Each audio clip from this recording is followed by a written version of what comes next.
ብዙ ሰው በሕይወቱ ግራ ተጋብቶ ቀጥሎ ምን ላደርግ ብሎ እየተጨነቀ ነው።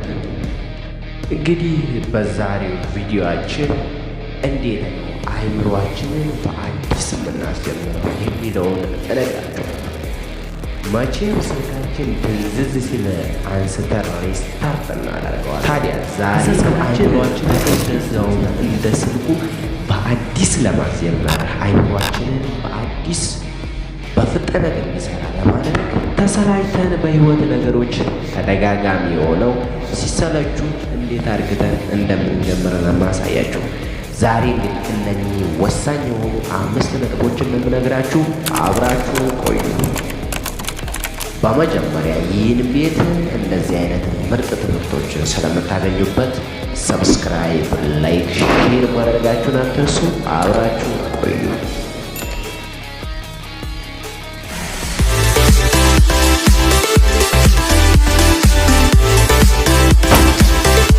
አንደኛ የምታስቀድመውን ነገር እወቅ። ቅድሚያ የምትሰጠውን ነገር ላይ ይባላል። ቅድሚያ የምትሰጠውን ነገር ስታውቅ ሁሉ ነገር ይቀልሃል። ታዲያ እንዴት አድርጌ ነው ቅድሚያ የምሰጠውን ነገር እማውቀው ካልከኝ ዛሬ እነግርሃለሁ። መቼም በነገራችን ላይ የእውቀት መጀመሪያ ፈጣሪ ማስቀደም። ስለዚህ ፈጣሪ ማስቀደም አትርሳ። ከዛ ቀጥሎ ለቤተሰቦች ጊዜ መስጠት አለብን። ምክንያቱም የአንተን ደስታና የአንተን ሐዘን እኩል የሚጋሩት ቤተሰቦች ናቸው። ስለዚህ ቤተሰቦችህንም ማስቀደም ይኖርብሃል።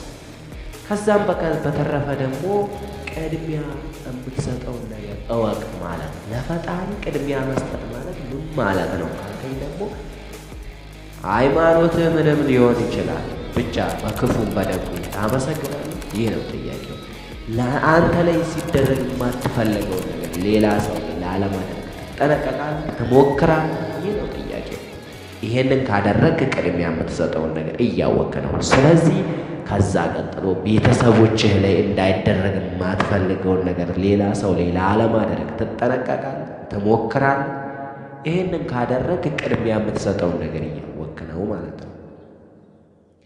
ስለዚህ ዛሬውኑ ቅድሚያ የምትሰጠውን ነገር ላይ ህይወትህ በፍጥነት ይቀየራል። ወደ ሁለተኛው እንለፍ።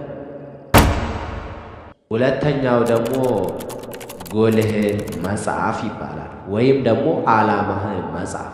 ይህ ማለት ደግሞ ዓላማህ ወደፊት የምትሆነው ነገር ምንድን ነው?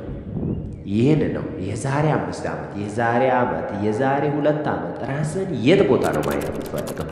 ምን አይነት የህይወት ስትራቴጂ ውስጥ ነው ራስን ማየት የምትፈልገው? ይህንን ወደፊት መሆን የምትፈልገውን ነገር ጻፈው። ጎልህን ከጻፍከው ሁሌ እሱ ስታይ መቼም ድንዝዝ ስትል ሪስታርት ያደርግሃል።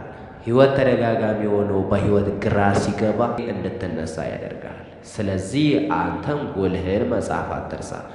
ጎልህን ስትጽፍ ደግሞ ወደፊት መሆን የምትፈልገውን ነገር እያንዳንዱን አብረተህ ስትጽፈው በሙሉ ለሙሉ ህይወትህን ለመቀየር ያግዛል። ስለዚህ እዚህ ላይ አተኩረህ መስራት ይኖርብሃል ማለት ነው።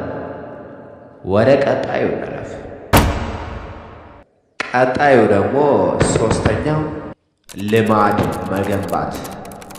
ይህንን ከ5ቱ የቱን ትመርጥልኛለህ ካልከኝ እኔ የምመርጥልህ ይህንን ነው፣ ልማድ መገንባት ነው። በቃ ታዲያ ልማድ መገንባት ማለት ምንድን ነው ካልከኝ ልማድ መገንባት ማለት ብቻ የሚሆነውን ለምሳሌ አንድ ምሳሌ ልውሰድላችሁ። አንድ ሰው በጠዋት መነሳት 12 ሰዓት የሚከብደው ከሆነ ሁሌ ለመነሳት የሚፈልግ ከሆነ መቼም ምን ያደረግ ካልኳችሁ እናንተውም ትነግሩኛላችሁ። ስለዚህ በጠዋት በየሁል ጊዜ አላርም እያሰረ ጠዋት ይነሳ ነው የምትሉት መቼም። ስለዚህ እንደዚህ አይነት የመሳሰሉ ልማዶችን መገንባት።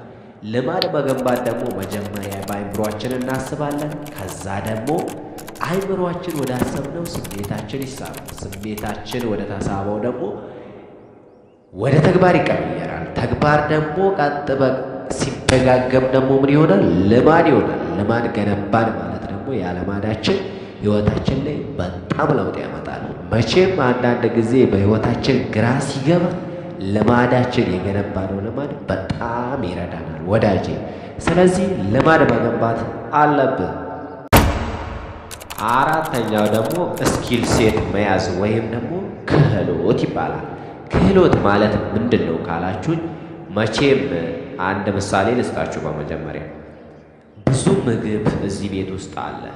ከነኚህ ብዙ ምግቦች ውስጥ አንድ ሰው መጥቶ 2 ምግብ አንስቶ ሁለቱን የሚቀምስና ይሄ ነው ጣፋጭ ይላል። ሌላኛው ደግሞ 5 ምግቦችን አንስቶ ከ5ቱ ቀምሶ አንዱ ነው ጣፋጭ ብሎ አንዱን ይመርጣል። ታዲያ 2 ከቀመሰውና 5 ከቀመሰው የቱ ነው በይበልጥ እንደሚጣፍጥ የሚያውቀው?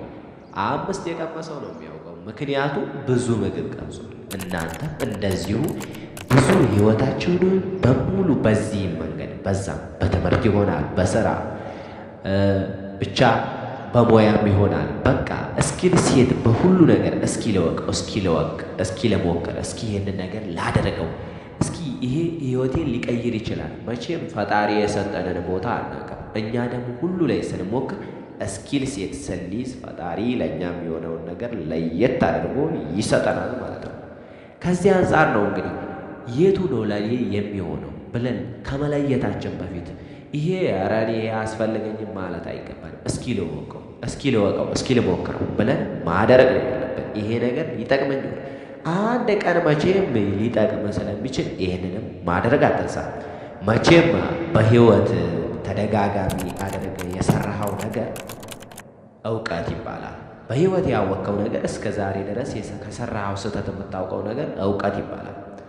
ግን ከሌላ ሰው ላይ ወይም ከመጽሐፍ አንብበው የምታውቀው ነገር ጥበብ ወይም ዊዝደም ይባላል። ስለዚህ እኛም ቀድመን ነው ነገሮችን ፊክስ ማድረግ ያለብን፣ ቀድመን ነገሮችን ማወቅ አለብን ማለት ነው። ስለዚህ አንተም ቀደም ብለህ እስኪ ልሞክረው ብለህ አንድን ነገር ማድረግ እስኪል ሴት መያዝ አለብን። እንደዛ ብዙ ምግብ የቀመሰው የሚያቅት ከሆነ አንተም ብዙ ስራዎችን ተቀመስክ፣ የቱ አንተን እንደሚያዋጣ ጥርት አድርገህ ታውቀዋለህ። ይሄ ደግሞ አይምሯችንን ሬስታርት አድርገን እንድንጀምር ያደርገናል። ስለዚህ ወደ ቀጣዩ እንለፍ። አምስተኛውና የመጨረሻው ደግሞ ማንበብ። ማንበብ ካላችሁኝ እንዴት ነው ልትሉኝ ትችላላችሁ።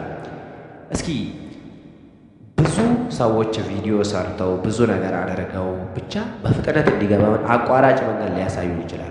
ግን የእውቀት መጀመሪያ የፈለገው ነገር ቢሆንም ማንበብን የሚያክል የለም። ስለዚህ ማንበብ አለብን። ሁሌ በፕሮግራም የምታነብ ከሆነ መቼም በሕይወት ግራ አትጋባም፣ መቼም ቢሆን ማለት ነው። ስለዚህ ማንበብ አለብን። መጽሐፍቶችን ብዙ የተለያዩ መቼም ተማሪ ብቻ አይደለም የሚያነባው፣ በሕይወት ያለ ሰው በሙሉ ማንበብ አለበት።